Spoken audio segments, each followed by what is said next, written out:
Shalom once again, and welcome to Treasures of the Torah. I'm Moreh Matan, Pastor Matt McEwen, and this week our Torah portion is called Emor. Now this week in our Torah portion, I want to get across two ideas for you this week for Treasures of the Torah. The first is, each day is a new chance to do things right, but also each day has a set of new challenges that we need to be ready for. So there's sort of a positive implication here that each day is like a clean slate, and we can try to do better than the day before. But also every single day we must accept the sovereignty of heaven, as we say in Judaism. So I'd like to read you a comment, as always during this Torah cycle, from this Torah commentary set called Wellspring of Torah. And this particular comment comes from Eglei Tal, in the name of his father. Let me read this to us. First of all, in chapter 22, verse 7 of our Torah portion, we have a curious verse that, let me just say this at the outset. I was speaking at our local Messianic synagogue just a few weeks ago when the rabbi was out of town, and I was speaking on a subject that, let's just say, some of the subjects that we read in the book of Leviticus, we might not think that they have an implication on our lives. We might not even think that they have a deep spiritual meaning for us personally, because it seems like, there's a lot of do's and don'ts. There's a lot of ritual. There's a lot of ceremony. There's a lot of priestly duties and things like that. But I preached from that particular Torah portion on something that applied directly to our lives in today, in the modern day. And I think this week is just like that. For instance, let me read you this verse in chapter 22, verse 7. When the sun has set, he shall become purified. Afterwards, he may eat of the holy things. How can we make a spiritual application for that for our lives today? Well, I'll explain it to you. Let me read this comment that comes down.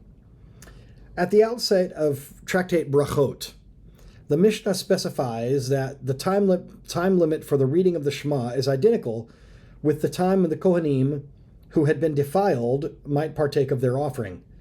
Compare that with when is the Shema to be read in the evening service, when the priests go in to eat their offering. Why are these two time limits related to one another? Now, I will never forget the first time going through and reading through this tractate of the Talmud. I have one of those subscriptions, by the way. I have a full set of the Talmud Yerushalmi, the Jerusalem Talmud, which was very lovingly and generously gifted to me. Someone bought me the entire set of the Jerusalem Talmud. And little by little, volume by volume, for the last several years, I have been collecting, if you will, the Babylonian Talmud, the Talmud Bavli.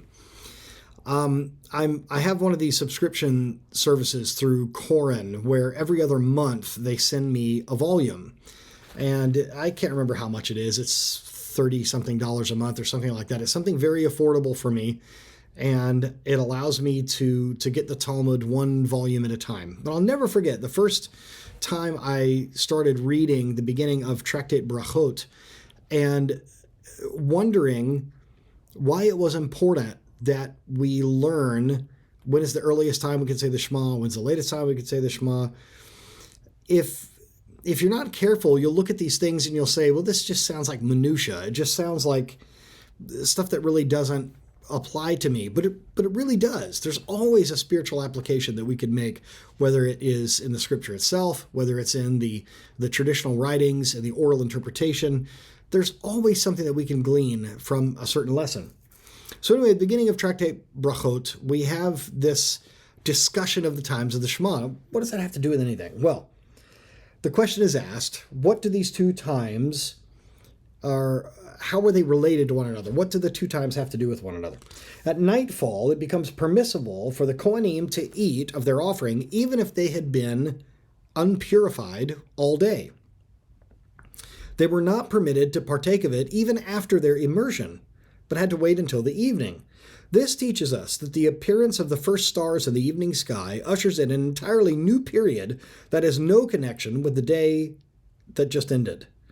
From this we infer that when the evening comes, the Shema that we recited in the morning no longer has any effect, and we must renew our acceptance of the sovereignty of the kingdom of heaven with a new reading of the Shema.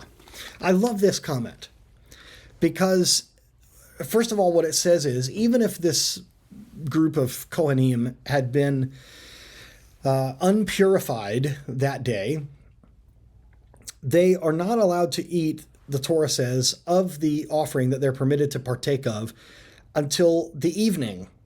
So that tells us a couple of things. Even their immersing doesn't take care of the matter. They have to wait until evening. And why is this?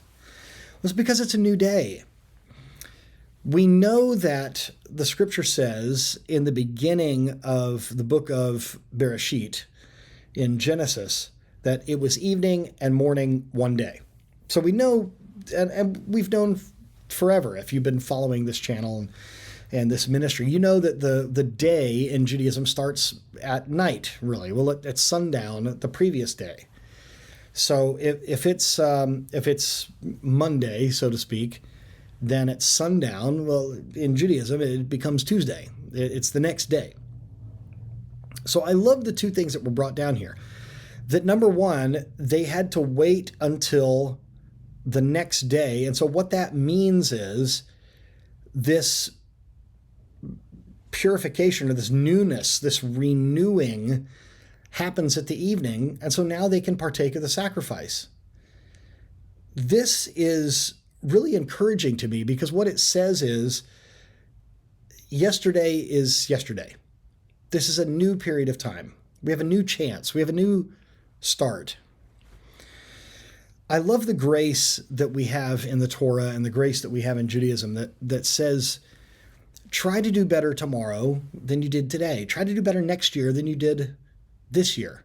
Try to do better this year than you did last year. I love this hope that is built into that mindset, into that attitude. So every day gives us a new chance. Every day gives us a new opportunity. But look at what it said at the end there. What that tells us is if we said the Shema in the morning, and if truly at evening it's a new day, then it means that the Shema we said in the morning to take upon ourselves the authority, the yoke of the kingdom of heaven, no longer applies. We got to do it every day. We have to say the Shema anew. And I just think that's a wonderful way of looking at life, that every day counts. And every day we must renew our commitment. Every day we must accept upon ourselves the sovereignty of heaven. Yesterday, not only does yesterday's mistakes, not only does that not matter, but also yesterday's successes, triumphs, don't carry over. We have a whole new day. We need to get it right again. So it's not only a new opportunity, it's a new mission for us to complete. And so I just wanted to encourage you with that for this Shabbat. Take upon yourself the authority of the kingdom of heaven. Do it every day. Look at every day as a new opportunity, but also a new mission for you to go on in the authority and in the power of our Messiah. Thank you once again for joining me. I do wish you a wonderful, peace-filled Shabbat, and well, for you and your family. And if you're dealing with anything physical, I pray that you would have refuah shlema, that you have a full and complete healing and recovery in your body, in your soul, and in your spirit.